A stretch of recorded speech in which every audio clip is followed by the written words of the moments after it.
ಎಲ್ರಿಗೂ ನಮಸ್ಕಾರ. ಹೇಗಿದ್ದೀರಾ?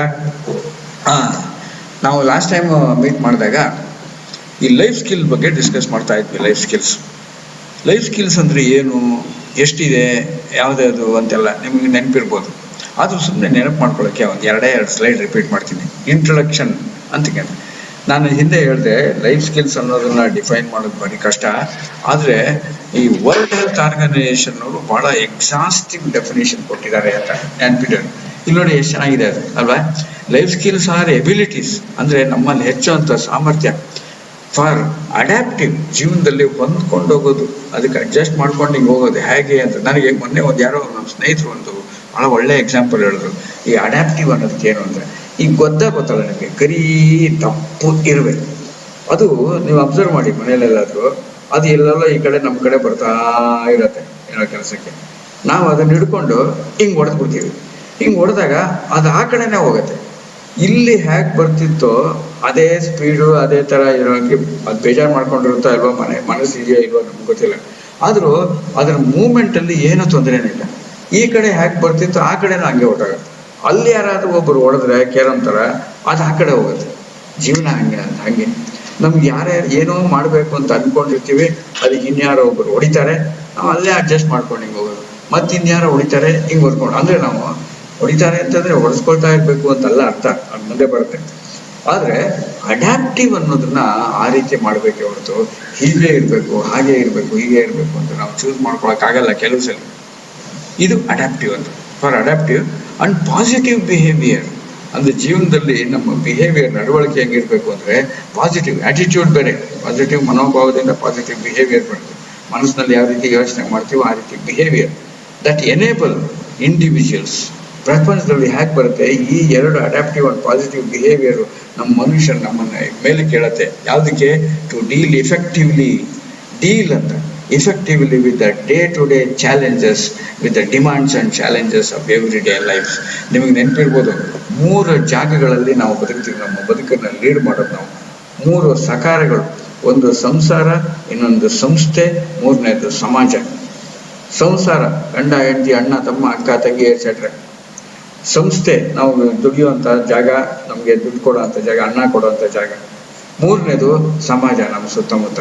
ಈ 3 ಜಾಗಗಳಲ್ಲಿ ಇರಬೇಕು ಅಂತ ನಾವು ಡಿಸ್ಕಸ್ ಮಾಡಿದ್ವಿ. ಜೊತೆಗೆ ಎಷ್ಟು ಲೈಫ್ ಸ್ಕಿಲ್ಗಳಿದೆ ಅಂತಾನು ಚರ್ಚೆ ಮಾಡಿದ್ವಿ, ನಮ್ಗೆ ನೆನಪಿರ್ಬೋದು. ಸೊ ಈ 10 ಲೈಫ್ ಸ್ಕಿಲ್ಗಳಿದೆ ಅಂತಲ್ವಾ ನಾವು ಚರ್ಚೆ ಮಾಡಿದ್ದು. ಈ 10 ಲೈಫ್ ಸ್ಕಿಲ್ಗಳಲ್ಲಿ 5 ನಾವು ಡಿಸ್ಕಸ್ ಮಾಡಿದ್ವಿ.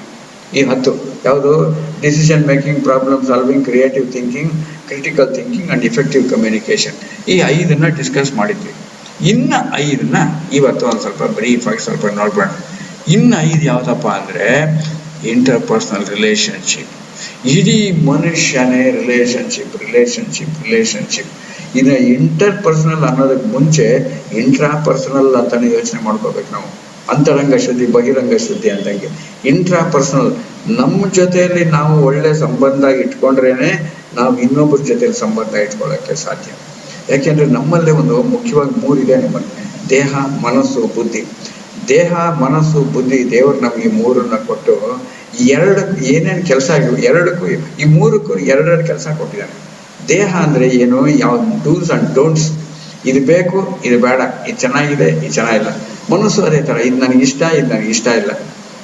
ಆದರೆ ವಿವೇಕ ಅನ್ನೋದು ಯಾವುದು ಒಳ್ಳೆಯದು, ಯಾವುದು ಕೆಟ್ಟದ್ದು, ಯಾವ್ದು ಮಾಡಬೇಕು, ಯಾವ್ದು ಮಾಡಬಾರ್ದು, ಯಾವುದು ಸರಿ, ಯಾವುದು ತಪ್ಪು ಅನ್ನೋ ಬುದ್ಧಿ, ವಿವೇಕದಿಂದ ನಮ್ಮ ಮನಸ್ಸಿಗೆ ಯಾವುದನ್ನು ಇಷ್ಟ, ಯಾವ್ದನ್ನ ಇಷ್ಟಪಡಬೇಕು ಅನ್ನೋದು ಹೇಳಿ, ದೇಹದಲ್ಲಿ ಇದನ್ನು ಮಾಡು, ಇದನ್ನು ಮಾಡಬೇಡ ಅಂತ ಹೇಳೋದು ಮನಸ್ಸಿನಲ್ಲಿ ನಾವು ಒಳಗಡೆ ಇಂಟ್ರಾಪರ್ಸನಲ್ ರಿಲೇಷನ್ಶಿಪ್. ಹೀಗೆ ಇಟ್ಕೊಂಡು ನಮ್ಮನ್ನು ನಾವು ಮ್ಯಾನೇಜ್ ಮಾಡ್ಕೊಂಡ ಮೇಲೆ ನಾವು ಇಂಟರ್ಪರ್ಸನಲ್, ಪರಸ್ಪರ ಜೊತೆ ಸಂಸಾರ, ಸಂಸ್ಥೆ, ಸಮಾಜದಲ್ಲಿ ಹೇಗಿರಬೇಕು ಅನ್ನೋದು ಆವಾಗ ಹೆಂಗೆ ನಮ್ಗೆ ಉಳಿಯುತ್ತೆ. ಇಲ್ಲಿ ಏನಾಗುತ್ತೆ, ಮನುಷ್ಯನ ಸಂಬಂಧಗಳು ಇರೋದಕ್ಕೆ ಮೈನ್ ಏನಪ್ಪಾ ಅಂದರೆ ಅಲ್ಲಿ ಟ್ರಸ್ಟ್.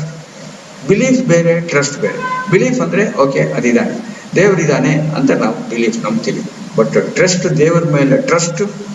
ಇನ್ನೊಬ್ಬನ್ನ ಕೊಡ್ತೀವಿ ಅಂತಂದ್ರೆ ಮನೆಯಲ್ಲಿ ಮಕ್ಕಳ ಕೈಲಿ ಕೊಟ್ಬಿಟ್ಟು, ಯಾವ್ದೋ ಮನೆಯಲ್ಲಿ ನಾವು ಕೆಲಸ ಮಾಡೋ ಗಂಡನೂ ಕೆಲಸ ಮಾಡ್ತಾನೆ, ಹೆಂಡತಿನ ಕೆಲಸ ಮಾಡಿದಾಗ ಮನೆಯಲ್ಲಿ ಯಾವುದೋ ಕೆಲಸದೊಳಗೋ ಯಾರಿಗೋ ಚಿಕ್ಕ ಮಗುನ ನೀವು ನೋಡ್ಕೋ ಅಂತ ಕೊಟ್ಬಿಟ್ಟು ಇಬ್ರು ಗಂಡ ಹೆಂಡತಿ ಕೆಲ್ಸಕ್ಕೆ ಹೋಗಿ ನಾವು ಬರೋವರ್ಗು ಹಾಗೆ ಇರ್ತೀವಿ ಅಂತ ಅನ್ಕೊಳ್ತಾರಲ್ಲ, ತಾಯಿ ರೀತಿನೇ ತಂದೆ ರೀತಿನೇ ನೋಡ್ಕೊಳ್ತಾಳೆ ಅವಳು ಅಂತ ಅಂತೀವಲ್ಲ, ಅದು ಬಿಲೀಫ್ ಅಲ್ಲ, ಅದು ಟ್ರಸ್ಟ್. ಹಾಗೆ ಒಬ್ಬ ಮನುಷ್ಯ ಇನ್ನೊಬ್ಬ ಮನುಷ್ಯನ ಮೇಲೆ ಬಿಲೀಫ್ ಇಂದ ಮೇಲೆ ಒಂದು ಟ್ರಸ್ಟ್, ವಿಶ್ವಾಸ, ಶ್ರದ್ಧೆ ಅದನ್ನ ಇಟ್ಕೊಳ್ಳೋದೆ ಮೊದಲನೇ ಸ್ಟೆಪ್ ರಿಲೇಶನ್ಶಿಪ್ಗೆ. ಎರಡನೇದು ವಿಲ್ಲಿಂಗ್ನೆಸ್ ಟು ಡೆಲಿಗೇಟ್. ಯಾಕೆಂದ್ರೆ ನಮ್ಮಲ್ಲಿ ಏನಾಗುತ್ತೆ, ನಾವು ಇನ್ನೊಬ್ಬರನ್ನ ನಂಬಿದ್ರೆ ಅವ್ರಿಗೆ ನಾವು ಕೆಲಸ ಕೊಡ್ತೀವಿ. ಎಸ್ಪೆಷಲಿ ಆಫೀಸ್ನಲ್ಲಿ ಕೆಲಸ ಮಾಡೋ ಎಕ್ಸಿಕ್ಯೂಟಿವ್ಸ್ ಎಲ್ಲ ಬಹಳ ಜನ ಇರ್ತೀವಿ. ನಾವು ಇನ್ನೊಬ್ಬರಿಗೆ ಕೆಲಸ ವಹಿಸಕ್ಕೆ ಇಷ್ಟಪಡಲ್ಲ. ಯಾಕೆಂದ್ರೆ ಕೆಲಸ ವಹಿಸಿದ್ರೆ ಅವನೇನು ಕೇಳಿಸ್ಕೊಡ್ತಾನೆ, ಹಿಂಗ್ ಮಾಡಲ್ಲ. ಮನೆಯಲ್ಲೂ ಅಷ್ಟೇ, ಹೆಂಡತಿ ಅಥವಾ ತಾಯಿ ಅಡಿಗೆ ಮಾಡ್ತಾ ಇದ್ದಾಗ ಒಂದು ಸಣ್ಣದ ಹೆಚ್ಕೊಡೋದಕ್ಕೆ ತರಕಾರಿ ಹೆಚ್ಚೋದು, ಈರುಳ್ಳಿ ಹೆಚ್ಚೋದು, ಆಮೇಲೆ ಮೆಣಸಿನ್ಕಾಯಿ ಹೆಚ್ಚೋದು ಕೊಟ್ರೆ, ಇಲ್ಲ ಅವ್ರು ಸರಿಯಾಗಿ ಹೆಚ್ಚಕ್ಕೆ ಬರೋಲ್ಲ, ನಾವೇ ಮಾಡ್ತೀವಿ ಅಂತಂದ್ರೆ ಸರಿ ಬೇಡ ಬಿಡಿ. ಹುಡುಗನಿಗೆ ಮಕ್ಕಳಿಗೆ ಸಣ್ಣದು ಹೋಗಿ ಏನೋ ಒಂದು ಕೆಲಸ ಕೊಟ್ಬಿಟ್ಟು ಹೋಗಿ ಇದನ್ನ ತಗೊಂಬಾಪ, ಹೋಗಿ ಅರ್ಧ ಲೀಟ್ರ್ ಹಾಲು ತಗೊಂಬ, ನಾವು ಕಳ್ಸಲ್ಲ. ಯಾಕೆಂದ್ರೆ ಅವ್ನಿಗೆ ಏನಾಗತ್ತೋ ಅನ್ನೋದು ಭಯ ಬೇರೆ, ಪ್ರೀತಿ ಬೇರೆ.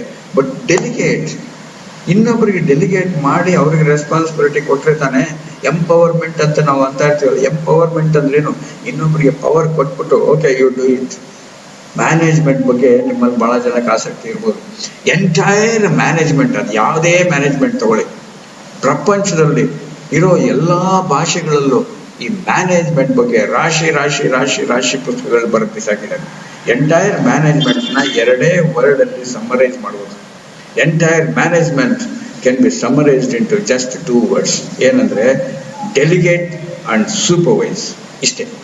ಇನ್ನೊಬ್ಬರಿಗೆ ವಹಿಸೋದು, ಇನ್ನೊಬ್ಬರನ್ನ ಉಸ್ತುವಾರಿ ಮಾಡ್ಕೊಳ್ಳೋದು.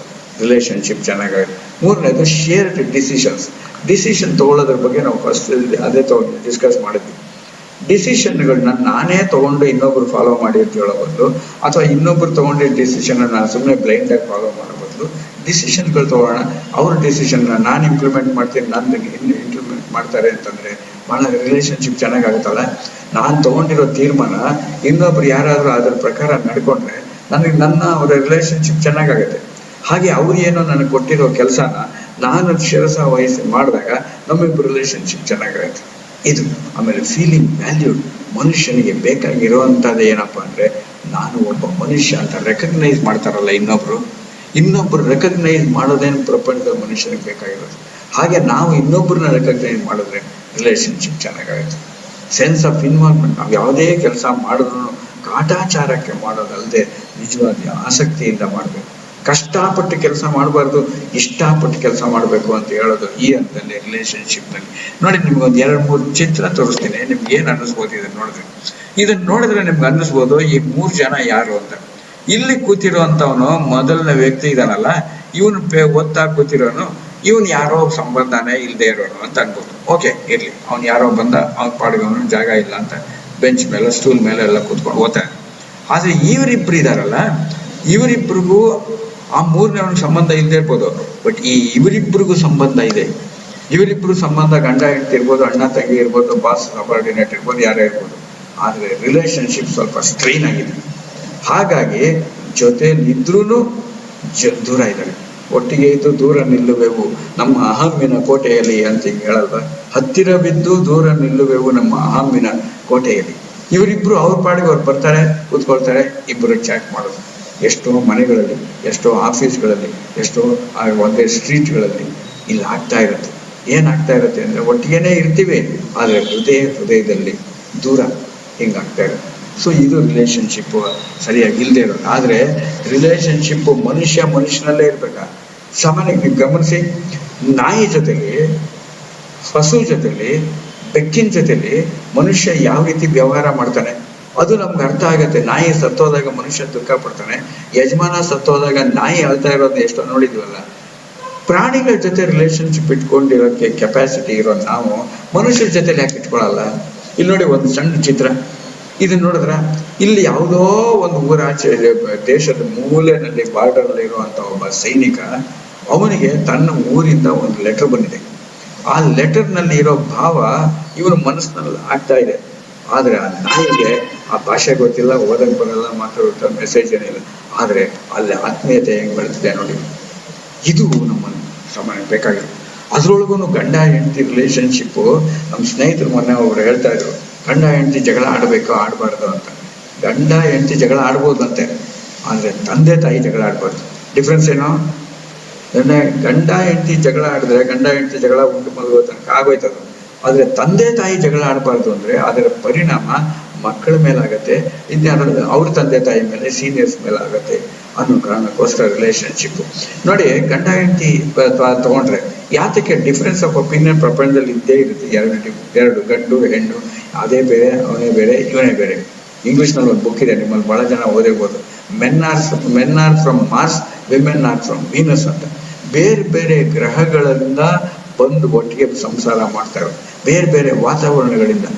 ಗಂಡ ಹೆಂಡತಿ ಸಂಬಂಧ ಅಂದ್ರೆ ಅದು ಒಂಥರ ರೈಲ್ವೆ ಪ್ಯಾರಲಲ್ ಲೈನ್ ಇದ್ದಂಗೆ. ಪ್ಯಾರಲಲ್ ಲೈನ್ಸ್ ನೆವರ್ ಮೀಟ್ ಅಲ್ವಾ? ಜೀವನ ಹೋಗ್ತಾನೆ ಇದ್ದಾರೆ, ಎಷ್ಟೇ ದೂರ ಈಗ ಹೋಗಿ ಲೈನಿಗೆ ಹೋಗ್ತಾ ಇದ್ರು, ಪ್ಯಾರಲಲ್ ಲೈನ್ಸ್ ಮೀಟ್ ಆಗಲ್ಲ. ಆದ್ರೆ ಈ ಪ್ಯಾರಲಲ್ ಲೈನ್ಸ್ ಯಾತಕ್ಕೆ ಮೀಟ್ ಆಗಲ್ಲ ಅಂತ ಹೇಳಕ್ಕಾಗತ್ತಾ? ಇದೆ, ಎರಡು ಸಪರೇಟ್ ಹಳಿ ಆದ್ರೂ ಅದಕ್ಕೇನೋ ಒಂದು ಬಾಂಡಿಂಗ್ ಏನಂತಂದ್ರೆ, ಇಲ್ಲಿ ನೋಡಿ, ಲೈಫ್ ಲವ್ ಅನ್ನೋದು ಒಂದೇ. Love is all we need. ಪ್ರೀತಿ ಅನ್ನೋದು ಇದ್ರೆ ಎರಡು ರೈಲ್ವೆ ಲೈನ್ ಹೋಗ್ತಾ ಇದ್ರೆ ಏನಂತೆ, ಇವ್ನು ಈ ಕಂಬಿ ಮೇಲೆ ಅವಳು ಆ ಕಂಬಿ ಮೇಲೆ ಹೋಗ್ತಾ ಇರ್ಬೋದು, ಆದ್ರೆ ಪ್ರೀತಿ ಅನ್ನೋದು ಇಟ್ಕೊಂಡಿಂಗ್ ನಡ್ಕೊಂಡಿಂಗ್ ಹೋಗ್ತಾ ಇದ್ರೆ ಇಬ್ರು ಒಂದೇ ಗುರಿ ಮುಟ್ಟಕ್ಕೆ ಸಾಧ್ಯ ಇದೆಯಲ್ಲ. ಇದು ರಿಲೇಶನ್ಶಿಪ್ ಮೇಂಟೈನ್ ಮಾಡ್ಕೊಳ್ಳೋಕೆ ನಮ್ದೆಲ್ಲ ಬಿಟ್ಕೊಳ್ಳೋದು. ನೋಡಿ, ಯೂನಿಟಿ ಇನ್ ಡೈವರ್ಸಿಟಿ ಇಂದ ಸುಮ್ಮನೆ ನಾವು ಡೈಲಾಗ್ ಹೊಡಿತಾ ಇರ್ತೀವಿ.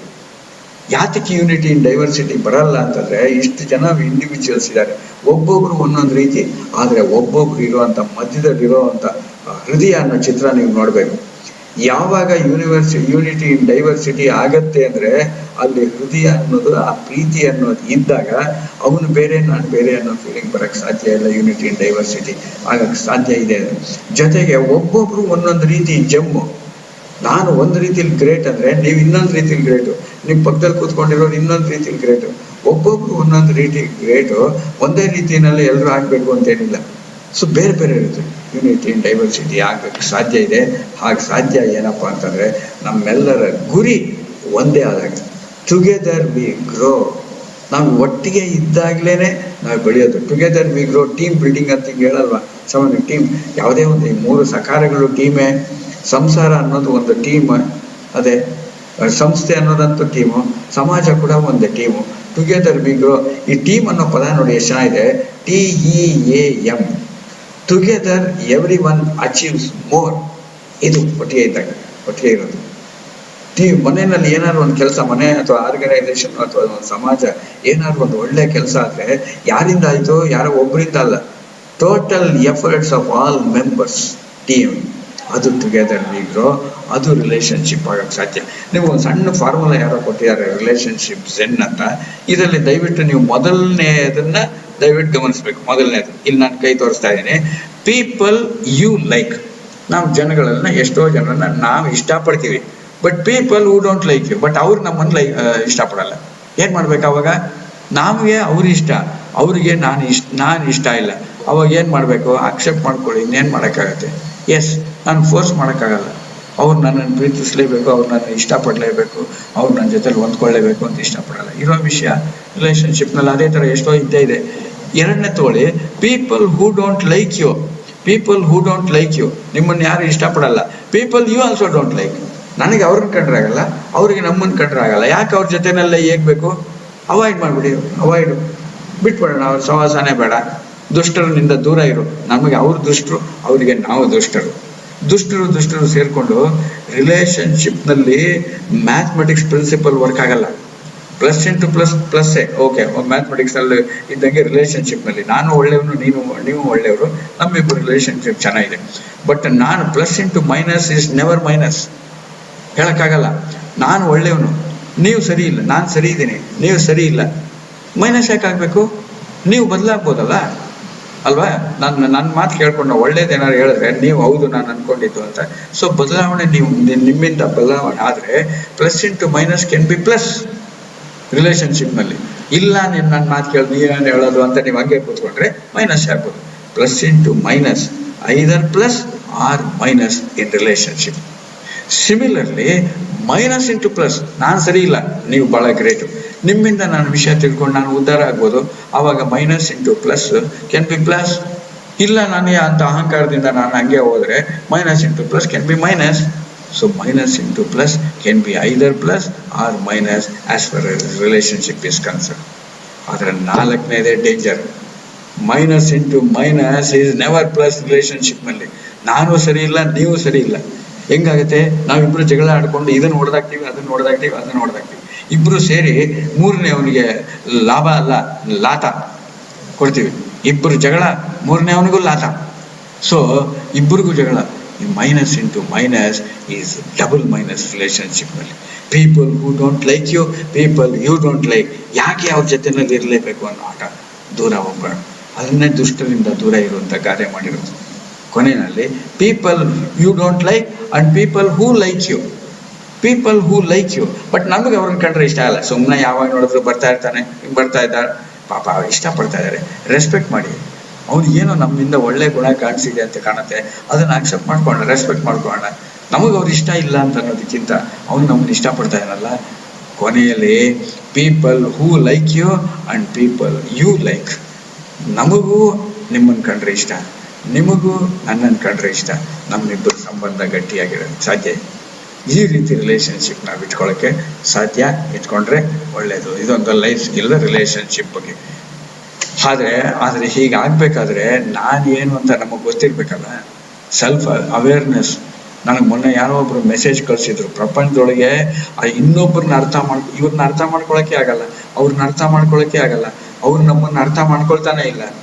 ಬೇರೆಯವ್ರು ನಮ್ಮನ್ನ ಅರ್ಥ ಮಾಡ್ಕೊಳ್ಳೋದಿರ್ಲಿ, ನಾವು ಬೇರೆಯವ್ರನ್ನ ಅರ್ಥ ಮಾಡ್ಕೊಳ್ಳೋದಿರ್ಲಿ, ನನ್ನನ್ನು ನಾನೇ ಅರ್ಥ ಮಾಡ್ಕೊಂಡಿದ್ದೀನ, ನಾನು ಏನು ಅಂತ ನನಗೆ ಅರ್ಥ ಆಗಿಲ್ಲ.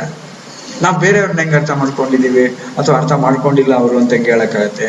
Self awareness. ನಮ್ಮನ್ನು ನಾವು ಅರ್ಥ ಮಾಡ್ಕೊಳ್ಳೋದೇ ಮಿಕ್ಕಿದಕ್ಕೆಲ್ಲದಕ್ಕೂ ಬೇಸ್ ಫೌಂಡೇಶನ್. ನಾನು ಏನು ಅಂತ ನನಗೆ ಗೊತ್ತಿದ್ರೆ ಪ್ರಪಂಚದೊಳಗೆ. ಸ್ವಾಮಿ ವಿವೇಕಾನಂದ ಅದನ್ನು ಹೇಳ್ತಾರೆ. ಇಡೀ ಪ್ರಪಂಚದ ಒಂದು ಬೆಟ್ಟ, ಆ ಬೆಟ್ಟದಲ್ಲಿ ಒಂದು ಕಲ್ಲನ್ನ ಅರ್ಥ ಮಾಡ್ಕೊಂಡ್ಬಿಟ್ರೆ ಇಡೀ ಬೆಟ್ಟನ ಅರ್ಥ ಮಾಡ್ಕೊಂಡಂತಾನೆ. ಹಾಗೆ ಇಡೀ ಪ್ರಪಂಚದಲ್ಲಿ ಕೋಟ್ಯಾಂತರ ಜನಗಳಿದ್ದಾರೆ, ಅದರೊಳಗೆ ನನ್ನನ್ನ ಅರ್ಥ ನಾವು ಮಾಡ್ಕೊಂಬಿಟ್ರೆ ಇನ್ನೊಬ್ಬರನ್ನ ಅರ್ಥ ಮಾಡ್ಕೊಂಡಂಗೆ. ತನ್ನಂತೆ ಪರರ ಬಗೆದೊಡೆ ಕೈಲಾಸ ಭಿನ್ನಾಣವಕ್ಕೂ ಸರ್ವಜ್ಞ. ಅದು ಯಾಕೆ ಅರ್ಥ ಆಗಲ್ಲ ನಮಗೆ? ಯಾಕೆ ಅಂತಂದ್ರೆ ನನಗೆ ಯಾವಾಗ ನಾನು ಏನು ಅಂತ ಗೊತ್ತಿರೋದು ಆಗ ಬೇರೆಯವ್ರು ಹೇಳಿದ್ದನ್ನೆಲ್ಲ ಕೇಳ್ತೀನಿ. ಉದಾಹರಣೆಗೆ ಯಾರೋ ನನಗೆ ಹೇಳ್ತಾರೆ, ಯು ಆರ್ ಎನ್ ಇಡಿಯಟ್ ಅಂತ, ನಿನ್ನ ಬುದ್ಧಿ ಇಲ್ಲ, ನಿನ್ ಫೂಲು ಅಂತಾರೆ. ತಕ್ಷಣ ನನಗೆ ಅಹಂಕಾರ, ಯಾಕೆ ಹೇಳ್ತೀಯ, ನಾನೇನು ಫೂಲು ಅಂತೀನಿ. ಅವ್ರು ಹೇಳ್ತಾರೆ, ಸರಿ ಮುಂದೆ ಕೊಡುತ್ತೆ. ಎರಡನೇ ಸಲ ಏನೋ ಒಂದು ಕೆಲಸ ಆಗತ್ತೆ, ತಪ್ಪು ಮಾಡ್ತೀನಿ ನಾನು. ತಪ್ಪು ಮಾಡಿದಾಗ ಅವ್ರು ತಿರ್ಗಿ ಅದೇ ಹೇಳ್ತಾರೆ, ನಾನು ಹೇಳಲಿಲ್ವಾ ನಿನಗೆ ಆವತ್ತೇ ನಿನಗೆ ಬುದ್ಧಿ ಇಲ್ಲ, ನಿನಗೆ ಫೂಲು ಅಂತ. ಆವಾಗ ಕರೆಕ್ಟ್, ನೀನು ಹೇಳಿ ಸರಿಯಪ್ಪ, ನಿನ್ನ ಮಾತು ಅವಾಗಲೇ ನಾನು ಕೇಳಬೇಕಾಯಿತು ಅಂತ ಎರಡನೇ ಸಲ ಒಪ್ಕೊಳ್ತೀವಿ. ಮೂರನೇ ಸಾರಿ ಏನಾಗತ್ತೆ, ಇನ್ನೊಬ್ಬರು ನಮ್ಗೆ ಹೇಳಲೇಬೇಕಾಗಿಲ್ಲ ನಾನು ಫೂಲ್ ಅಂತ, ನಾನೇ ಐ ಎಮ್ ಎ ಫೂಲ್ ಅನ್ಕೊಂಡು ಹೋಗ್ತೀನಿ. ಆಗಲ್ವ ನಮ್ಮಲ್ಲಿ? ಯೋಚನೆ ಮಾಡಿ. ಯಾಕೆ ಅಂದರೆ ಇದಾಗತ್ತೆ, ಇನ್ನೊಬ್ಬರ ಮೇಲೆ ಡಿಪೆಂಡ್ ಆಗಿರ್ತೀವಿ, ನಾವೇನು ಅಂತ ನಮಗೆ ಗೊತ್ತಿರಲ್ಲ. ಇದನ್ನೇ ಸೈಕಾಲಜಿನಲ್ಲಿ ಹೇಳ್ತಾರೆ, ದೇರ್ ಆರ್ 3 ಸ್ಟೇಜಸ್ ಅಂತೆ. ಯು ಆರ್ ಎನ್ ಇಡಿಯಟ್ ಅಂತಾರೆ, ನೋ ಅಂತ ಫಸ್ಟ್ ಕಿರಿಸ್ತೀವಿ. ಎರಡನೇ ಸಲ ಯು ಆರ್ ಎನ್ ಇಡಿಯಟ್ ಅಂತಾರೆ, ಎಸ್ ಅಂತೀವಿ. ಮೂರನೇ ಸಲ ನೋಡಿ ಯಾರು ಹೇಳ್ತಾನೆ ಇಲ್ಲ, ಐ ಮೀನ್ ಇಡಿಯಟ್ ಅಂತಾನೆ ಹೋಗ್ಕೊಂಡು ಹೋಗ್ತಾ ಇರ್ತೀವಿ. ಸೊ ಹಿಂಗಿರುವಾಗ how well do you really know yourself? ಹೆಂಗೆ ನಮ್ಮನ್ನು ನಾವು ಅರ್ಥ ಮಾಡ್ಕೊಳ್ಬೇಕಾದ್ರೆ ಹೆಂಗೆ ಅರ್ಥ ಮಾಡ್ಕೊಳ್ಳೋದು? ನಮ್ಮನ್ನು ನಾವು ಅರ್ಥ ಮಾಡ್ಕೊಳ್ಳೋದು ಹೆಂಗೆ ಅಲ್ವಾ? ಭಾರಿ ಕಷ್ಟ. ಇದಕ್ಕೆ ಒಂದು ಫಾರ್ಮುಲಾ. ನನ್ನ ದೇಹದಲ್ಲಿ ಏನೇನಾಗ್ತಾ ಇದೆ, ನನ್ನ ಮನಸ್ಸಿನಲ್ಲಿ ಏನೇನಾಗ್ತಾ ಇದೆ, ನನ್ನ ವಿಚಾರದಲ್ಲಿ ಏನೇನಾಗ್ತಾ ಇದೆ ಅಂತ ಅದನ್ನು ನಾವು ಗಮನಿಸ್ತಾ ಇರ್ಬೇಕು. ಅವಾಗ ಆಗ್ತಾ ಇರೋದು. ಇವಾಗ ನೀವು ಕೂತ್ಕೊಂಡಿದ್ದೀರ, ನೀವು ಕಾಫಿ ಕುಡಿತಾ ಇರ್ಬೋದು, ತಿಂಡಿ ತಿಂತಿರ್ಬೋದು, ನಿಮ್ಮ ಪಕ್ಕದ ಫ್ಯಾಮಿಲಿ ಮೆಂಬರ್ಸ್ ಜೊತೆಲಿ ಇರ್ಬೋದು, ಯಾರೋ ಗೆಸ್ಟ್ ಇರ್ಬೋದು, ಅಥವಾ ನೀವು ಒಬ್ಬರೇ ಕೂತ್ಕೊಂಡು ನೋಡ್ತಿರ್ಬೋದು. ಈಗ ನಿಮ್ಮ ದೇಹದಲ್ಲಿ ಏನಾಗ್ತಾ ಇದೆ ಸ್ವಲ್ಪ ಗಮನಿಸಿ. ನಿಮ್ಗೇನು ಮಂಡಿ ನೋವ ಅಂದರೆ ಈಗ ಈ ಟೈಮ್ನೊಳಗೆ ನಿಮ್ಗೇನು ಸ್ವಲ್ಪ ತಲೆನೋವ, ನಿಮ್ಗೇನು ಕೈ ಹಿಂಗೆ ಸ್ವಲ್ಪ ನಡ್ತಾ ಇದೆಯಾ, ಏನಾಗ್ತಾ ಇದೆ ದೇಹದಲ್ಲಿ? ನಮ್ಮ ಮನಸ್ಸಿನಲ್ಲಿ ಹೆಂಗಿದೆ ಇವಾಗ? ನಮ್ಮ ಮನಸ್ಸು ಕೂಲ್ ಆಗಿದೆಯಾ, ಕಾಮ್ ಆಗಿದೆಯಾ, ಅಥವಾ ಏನಾದ್ರು ಸ್ವಲ್ಪ ಟೆನ್ಷನಲ್ಲಿ ಇದೆಯಾ? ಇದು ಅದು ಗಮನಿಸ್ತಾರೆ. ಆಮೇಲೆ ಬುದ್ಧಿನಲ್ಲಿ ನನಗಿರೋ ಯೋಚನೆ, ಇವಾಗ ನನ್ನ ಮಾತು ಕೇಳ್ತಾ ಇದ್ದೀರಾ ನೀವು, ಬೋರ್ ಹೊಡಿತಾ ಇದ್ದಾನೆ ಅಂತ ಅನ್ನಿಸ್ತಾ ಇದೆಯೋ, ಅಥವಾ ಇವನು ಹೇಳ್ತಾ ಇರೋದ್ರ ಪಾಯಿಂಟ್ ಇದೆ ಅಂತ ಅನ್ನಿಸ್ತಾ ಇದೆಯೋ, ಬುದ್ಧಿ ವಿಚಾರ ಮಾಡೋದು, ಸೆಲ್ಫ್ ಅವೇರ್ನೆಸ್. ಹೀಗೆ ನನ್ನ ಕಡೆ ನೀವು ಗಮನ ಕೊಟ್ಟಾಗ, ನನ್ನ ಮಾತುಗಳು ನಿಮ್ಮ ಬಗ್ಗೆ ಅನಲೈಸ್ ಮಾಡ್ತಾ ಇದ್ದಾಗ, ನೀವು ನನ್ನನ್ನು ಅಸೆಸ್ ಮಾಡ್ತಾ ಇಲ್ಲ, ನಿಮ್ಮನ್ನು ನೀವೇ ಅಸೆಸ್ ಮಾಡ್ಕೊಳ್ತಾ ಇದ್ದೀರಾ. ಸೊ ಇದು ಸೆಲ್ಫ್ ಅವೇರ್ನೆಸ್. ಆವಾಗ ಏನು ಬೇಕೋ ಅದನ್ನು ಸ್ವಲ್ಪ ಬದಲಾವಣೆಗಳು ಇದನ್ನೆಲ್ಲ ಮಾಡ್ಕೊಂಡ್ಬಿಡೋದು. ಇನ್ನು 8ನೇ ಲೈಫ್ ಸ್ಕಿಲ್ಲು ಎಂಪತಿ. ಭಾಳ ಭಾಳ ಭಾಳ ಕಷ್ಟ ಇದೆ. ಸಿಂಪತಿ ಬೇರೆ, ಎಂಪತಿ ಬೇರೆ. ಸಿಂಪತಿ ಅಂದ್ರೇನು? ಇನ್ನೊಬ್ಬರ ಕಷ್ಟದಲ್ಲಿ ನಾವು ಆ ಕಷ್ಟನ ಅರ್ಥ ಮಾಡ್ಕೊಳ್ಳೋದು. ಇವಾಗ ನೋಡಿ, ನಾನು ಹಿಂಗೆ ಇಟ್ಕೊಂಡು ಹಿಂಗೆ ಇಟ್ಕೊಂಡು ಮಾತಾಡ್ತಾ ಇದ್ದೀನಿ ಕುರ್ಚಿ ಮೇಲೆ, ಹಿಂಗೆ ಅಂದೆ ಅಂತ ಇಟ್ಕೊಳ್ಳಿ, ಇಲ್ಲ ಅಂತ ಹಿಂಗೆ ಅಂದಾಗ ಆವಾಗ ನಿಮ್ಗೇನು ಅನ್ಸುತ್ತೆ, ಯಾಕಪ್ಪ ಸರಿಯಾಗಿ ಕೂತ್ಕೊಳ್ಳೋಕ್ಕಾಗಲ್ವಾ ಅಂತ ಅನ್ಸ್ಬೋದು. ಆದ್ರೆ ಹಿಂಗೆ ಅನ್ನಿಸ್ದಾಗ ನನಗೆ ಇಲ್ಲೇನೋ ಒಂಥರ ಕರೆಂಟ್ ಹೊಡೆಯತ್ತಲ್ಲ, ನೋವಾಯ್ತಲ್ಲ, ಅದೇ ನೋವು ನಿಮಗೆ ಆದ್ರೆ ಆಗತ್ತೆ ಅಂತ ಅನ್ಸಿದಾಗ ನನಗೆ ಫೀಲ್ ಆಗುತ್ತೆ, ನನಗೆ ಎಷ್ಟು ನೋವಾಗಿರುತ್ತೆ ಅಂತ ನಿಮಗೆ ಫೀಲ್ ಆದ್ರೆ ಅದು empathy. If you understand my pain, that is sympathy. If you feel my pain, that is empathy. ಇದು ಸಾಮಾನ್ಯವಾಗಿ ಹೇಗೆ ಬರುತ್ತೆ ಅನ್ನೋದಕ್ಕೆ ಬಹಳ ಫಸ್ಟ್ ಕ್ಲಾಸ್ ಆಗಿ ಇಲ್ಲಿ ನೋಡಿ. ಸಮ್ಟೈಮ್ಸ್ ಐ ಫೀಲ್ ಎಂಪತಿ ಅನ್ನೋದು walking a mile in others shoes ಅಂತ ಈಗ ಹೇಳ್ತಾರೆ. ಸಾಮಾನ್ಯವಾಗಿ ನಾವೆಲ್ಲ ಎಂಪತಿ ಅನ್ನುವಾಗ ಬೈವಾಗ, ಏನ್ ಅದಕ್ಕೆಲ್ಲ ಸಣ್ಣದು ಹಿಂಗಾಗ್ತೀಯ, ಅದಕ್ಕೆಲ್ಲ ಹಿಂಗಾಗಿ ಮಾಡ್ತೀಯ ಅಂತ ನಾವು ಅಂತ ಇರ್ತೀವಿ. ನಿಮಗೆ ಆದ್ರೆ ಗೊತ್ತಾಗತ್ತೆ ನಮ್ಗೆ ಅಂತ ಸಾಮಾನ್ಯವಾಗಿ ಹೇಳ್ತಾರೆ, ಅನ್ನಿಸ್ಕೊಂಡಿರ್ತೀವಿ ನಾವು. ನಿಮಗೆ ಆದಾಗ ನಮ್ಗೆ ಗೊತ್ತಾಗತ್ತೆ ಅಂತ ಬೇರೆಯವ್ರು ನಮ್ಗೆ ಅಂದಿರ್ತಾರೆ ಅಥವಾ ನಾವೇ ಅಂದಿರ್ತೀವಿ. ನಮಗೆ ಆದಾಗ ಗೊತ್ತಾಗತ್ತೆ ನೋಡಿ. ಉದಾಹರಣೆಗೆ, ಇವನಿಗೆ ಒಬ್ಬನಿಗೆ ಬಾಣ ಚುಚ್ಕೊಂಡಿದೆ, ಹಿಂದ್ಗಡೆ ಚುಚ್ಕೊಂಡಿದೆ, ಸಿಕ್ಕಾಪಟ್ಟೆ ನೋವು ಕಣೋ ಅಂತ. ನಾವೇ ಏನ್ ಬಾಣಕ್ಕೆಲ್ಲ ಎದುರ್ಕೊಳ್ತೀಯ, ನಿನಗೆ ಚುಚ್ಚಿದಾಗ ಗೊತ್ತಾಗತ್ತೆ, ಇವನಿಗೂ ಚುಚ್ಚಿದಾಗ I know exactly how you feel. ಅಂದ್ರೆ ನಮಗೆ ಅನುಭವ ಆಗ್ಬೇಕು ಅಂತಿಲ್ಲ, ಹೃದಯ ಅನ್ನೋದನ್ನ ಮಿಡಿತ ಆ ತುಡಿತ ಇದ್ದಾಗ ಇನ್ನೊಬ್ಬರ ಮನಸ್ಸಿನಲ್ಲಿ ಏನಾಗತ್ತೆ ಅಂತ ಗೊತ್ತಾಗತ್ತೆ. ಅದು ಎಂಪತಿ ಅನ್ನೋದು. ಸ್ಟ್ರೆಸ್ ಇಲ್ಲದೆ ಇರೋ ಮನುಷ್ಯ ಯಾರಿದೆ ಹೇಳ್ಬಿಡಿ ಸ್ವಾಮಿ. ಭಗವಾನ್ ಬುದ್ಧ ಏನಾದ್ರೂ ಇವಾಗ ಇದ್ದಿದ್ರೆ ಅವನು ಹೋಗಿ ಅವನ ಶಿಷ್ಯರಿಗೆ ಸಾವಿಲ್ಲದೆ ಇರೋ ಮನೆ ಸಾಸಿವೆ ತಗೊಂಬ ಅಂತ ಹೇಳದ್ನಲ್ಲ, ಆದ್ರೆ ಈಗ ಸ್ಟ್ರೆಸ್ ಇಲ್ಲದೆ ಇರೋ ಮನುಷ್ಯನ ಹುಡ್ಕೊಂಬ ಅಂತ ಹೇಳ್ತಿದ್ದ ಅಂತ ಕಾಣುತ್ತೆ. ಆದ್ರೆ ಇನ್ನೊಂದು ಗಮನಿಸ್ಬೇಕು, ಸ್ಟ್ರೆಸ್ ಅಂದ ತಕ್ಷಣ ನಾವು ಟೆನ್ಷನ್ಗೆ ಕನ್ಫ್ಯೂಸ್ ಮಾಡ್ಕೊಳ್ತೀವಿ. ಸ್ಟ್ರೆಸ್ ಬೇರೆ, ಟೆನ್ಷನ್ ಬೇರೆ. ಹೆಂಗೆ ಅಂತ ನೀವು ಕೇಳ್ಬೋದು. ನಾವು ಕನ್ನಡದಲ್ಲಾಗ್ಲಿ ಇಂಗ್ಲಿಷ್ನಲ್ಲಾಗ್ಲಿ ಈ ಟೆನ್ಷನ್ ಅನ್ನೋ ಪದನ ಹೆಂಗ್ ಉಪಯೋಗಿಸ್ಕೊಳ್ತೀವಿ? ಕೂತ್ಕೊಂಡಿದ್ದಾಗ ಯಾರೋ ಬಂದು ಏನೋ ಹೇಳ್ತಾರೆ, ಸುಮ್ಮನೆರಪ್ಪ, ಮೊದಲೇ ನಾನು ಸಾಯ್ತಾ ಇದ್ದೀನಿ, ನೀನ್ ಬೇರೆ ನನಗೆ ಟೆನ್ಷನ್ ಕ್ರಿಯೇಟ್ ಮಾಡಬೇಡ. ಇಲ್ಲಿ ನೋಡಿ, ಟೆನ್ಷನ್ ಕ್ರಿಯೇಟ್ ಇಲ್ಲ, ಟೆನ್ಷನ್ನು ಇನ್ನೊಬ್ಬರು ಕ್ರಿಯೇಟ್ ಮಾಡ್ತಾನೆ ಅಂತ.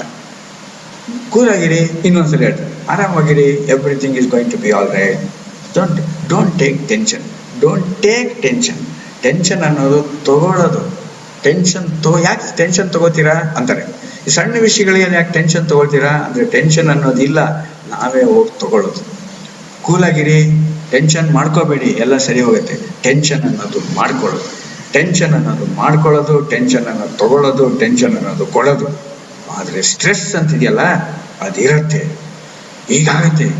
ಇವತ್ತು ಸಾಯಂಕಾಲ ಇದೀನಿ, ನಾಳೆ ಬೆಳಿಗ್ಗೆ ನನಗೊಂದು ಎಕ್ಸಾಮಿನೇಷನ್ ಇದೆ, ಆವಾಗ ನನ್ನ ಮನಸ್ಸಿನಲ್ಲಿ ಆಗತ್ತಲ್ಲ, ಅದು ಟೆನ್ಷನ್ ಅಲ್ಲ, ಅದು ಸ್ಟ್ರೆಸ್. ಓದ್ದೇ ಇದ್ದಾಗ ಟೆನ್ಷನ್ ಅಂತಾರೆ, ಆ ಸ್ಟ್ರೆಸ್. ಎಕ್ಸಾಮ್ ಕೆಲಸ ಹುಡುಕ್ತಾ ಇದೀನಿ, ನಾಳೆ ಬೆಳಗ್ಗೆ 10 ಗಂಟೆಗೆ ಒಂದು ಇಂಟರ್ವ್ಯೂ ಇದೆ ಅಥವಾ ರಿಟರ್ನ್ ಟೆಸ್ಟ್ ಇದೆ, ಅಲ್ಲಿಗೆ ಹೋಗ್ಬೇಕು, ಆವಾಗ ಸ್ಟ್ರೆಸ್. ಈ ತರ ಆಗತ್ತಲ್ಲ ಯಾವುದೋ ಒಂದು ಅರ್ಜೆಂಟ್ ಕೆಲಸ.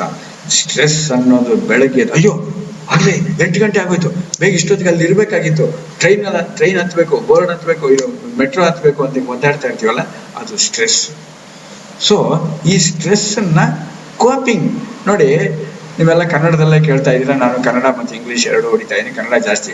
ಈ ಕೋಪ್ ಅನ್ನೋ ಒಂದು ಪದ ಇದೆಯಲ್ಲ, ಅದಕ್ಕೆ ಇಂಗ್ಲಿಷ್ನಲ್ಲೇ ಸರಿ, ಅದಕ್ಕೆ ಕನ್ನಡದಲ್ಲಿ ಏನ್ ಗೊತ್ತಾ? ಕನ್ನಡದಲ್ಲಿ ಬಹಳ ಒಳ್ಳೆ ಪದ ಇದೆ, ಹೊಂದಾಣಿಕೆ ಮಾಡ್ಕೊಂಡು ಹೋಗೋದು, ಅದೆಲ್ಲ ಸಿಂಪಲ್ ಆಯ್ತು. ಕೋಪ್ ಅಂದ್ರೆ ಏಗೋದು ಅಂತ. ಏಗ್ಬೇಕು, ಅದ್ರ ಜೊತೆನಲ್ಲೇ ಹೋಗ್ತಾ ಇರ್ಬೇಕು, ಏಗೋದು ಅದ್ರ ಜೊತೆನಲ್ಲಿ. ಈ ಸ್ಟ್ರೆಸ್ ಜೊತೆನಲ್ಲಿ ಏಗೋದು ಹೆಂಗೆ? ಇಲ್ಲೊಂದು ಫಾರ್ಮುಲಾ ಒಂದು ತೋರಿಸ್ತೀನಿ ನಿಮ್ಮ ಹತ್ರ. ಈ 5 ಬೆರಳುಗಳನ್ನ ನೆನ್ಪಿಟ್ಕೊಳ್ಳಿ. You can manage your stress ಅಂತ ಒಂದು ನೆನ್ಪಿಟ್ಕೊಳ್ಳಿ. ಬೇಕಾದ್ರೆ ಅಲ್ಲಿ ಪೇಪರ್ ಇದ್ರೆ ಬೇಕಾದ್ರೆ ಬರೆದಿಟ್ಕೋಬಹುದು. You can manage your stress. ಇಲ್ಲಿ ಒಂದೊಂದು ಪದಾನು ಸ್ಟ್ರೆಸ್ ಮಾಡಿದಾಗ ಮೀನಿಂಗ್ ಬದಲಾವಣೆ ಆಗ್ತಾ ಇರುತ್ತೆ. ಹೆಂಗೆ ಅಂದ್ರೆ, you can manage your stress ಅಂದ್ರೆ ನಮ್ಗೆ ಸ್ಟ್ರೆಸ್ ಆಗಿದೆ, you can manage your stress ಅಂದ್ರೆ ನೀವು ನಿಮ್ಮ ಸ್ಟ್ರೆಸ್ ಅನ್ನ ಮ್ಯಾನೇಜ್ ಮಾಡ್ಬೇಕೆ ಹೊರತು ಬೇರೆಯವರೆಲ್ಲ ನಮ್ಮನ್ನು ಸ್ಟ್ರೆಸ್ ಮ್ಯಾನೇಜ್ ಮಾಡೋಕ್ಕಾಗಲ್ಲ ಅಂತ ಒಂದು ಅರ್ಥ ಆಯ್ತಾ? You can manage your stress. ಆಗಲ್ಲ ಅಂತಿಲ್ಲ, ಆಗೋಯ್ತು, ಜೀವನ ಜಿಗುಪ್ಸೆ, ಸತ್ತೋಗ್ಬೇಕು ಅನಿಸ್ತದೆ ಅಥವಾ ಸತ್ತೋಗ್ತೀನಿ, ಬೇಡ ಲೈಫು, ಓಡೋಗ್ಬಿಡ್ತೀನಿ, ಸನ್ಯಾಸಿ ಆಗ್ಬಿಡ್ತೀನಿ, ಹಿಮಾಲಯ ಪರ್ವತದಲ್ಲಿ ಕೂತ್ಕೊಳ್ತೀನಿ ಅಂತ ಹೆದರ್ಕೊಳ್ಳೋ ಅಂಥದ್ದು ಏನಿಲ್ಲ necessity. You can manage your stress. ನಿಮಗೆ ಇವಾಗ ಕೆಪಾಸಿಟಿ ಅಂತ ತೋರಿಸತ್ತೆ ಅದು. ಅಂಡ್ ಹೌದಾ, ಹಾಗಾದ್ರೆ ಬಹಳ ಸಂತೋಷದ ಸುದ್ದಿ ಹೇಳಿದ್ರಿ. ಇನ್ಮೇಲೆ ನನ್ನ ಜೀವನದಲ್ಲಿ ಸ್ಟ್ರೆಸ್ಸೇ ಇಲ್ಲದೆ ಇರೋ ಥರ ಕಾಮಾಗಿರ್ತೀನಿ ಅಂತ ಅನ್ಕೊಳಕ್ಕಾಗಲ್ಲ. ಸ್ಟ್ರೆಸ್ ಇಲ್ಲದೆ ಬದುಕಕ್ಕಾಗಲ್ಲ. You can manage your stress. Manage ಮಾಡ್ಕೊಂಡು ಹಿಂಗೆ ಹೋಗ್ತಾ ಇರಬೇಕೆ ಹೊರತು ಅದನ್ನು ಇಲ್ಲದೆ ಇರೋಕ್ಕಾಗಲ್ಲ. You can manage your stress. ಬೇರೆಯವ್ರ ಸ್ಟ್ರೆಸ್ಸನ್ನು ನಾವು ಮ್ಯಾನೇಜ್ ಮಾಡೋಕ್ಕಾಗಲ್ಲ, ನಾವು ನಮ್ಮ ಸ್ಟ್ರೆಸ್ ನಾವು ಮಾಡ್ಕೋಬೇಕು. ಯು ಕ್ಯಾನ್ ಲಾಸ್ಟಲ್ಲಿ you can manage your stress. ಹೆಂಗೆ ಮ್ಯಾನೇಜ್ ಮಾಡೋದು? ಉದಾಹರಣೆ, ಯಾರಿಗಿಲ್ಲ ಸ್ವಾಮಿ ಸ್ಟ್ರೆಸ್? ಇಡೀ ಪ್ರಪಂಚ ಸ್ಟ್ರೆಸ್ಸಲ್ಲೇ ತಿರುಗ್ತಾ ಇದೆ, ಇಡೀ ಪ್ರಪಂಚ ಸುತ್ತೋದು. ಈ ಸ್ಟ್ರೆಸ್ಸನ್ನ ಮ್ಯಾನೇಜ್ ಮಾಡೋದು ಹೆಂಗೆ? ನಂಬರ್ 1, ಕೂತ್ಕೊಂಬಿಡಿ, ಸುಮ್ಮನೆ ಮಾತಾಡ್ದೆ. ಮೆಡಿಟೇಷನ್. ಇವಾಗೆಲ್ಲ ಅದ. ಮೆಡಿಟೇಷನ್ ಅಂದರೆ ಏನು? ಮೆಡಿಟೇಷನ್ ಅಂದರೆ ಏನು ಮಾಡೋದು? ಯಾರೋ ಒಬ್ರು ಕೇಳಿದ್ರು ಒಂದು ಗುರುಗಳಿಗೆ, ಮೆಡಿಟೇಷನ್ ಅಂದರೆ ಏನು ಮಾಡೋದು ಸರ್ ಅಂತ. ಅವ್ರು ಹೇಳಿದ್ರು, ಮೆಡಿಟೇಷನ್ ಅಂದರೆ ಏನು ಮಾಡೋದಲ್ಲ, ಏನು ಮಾಡದೇ ಇರೋದು. ದೇಹ, ಮನಸ್ಸು, ಬುದ್ಧಿ ಕೂಲ್ ಕಾಮ್, ಏನು ಮಾಡದೇ ಇರೋ ರೆಸ್ಟ್.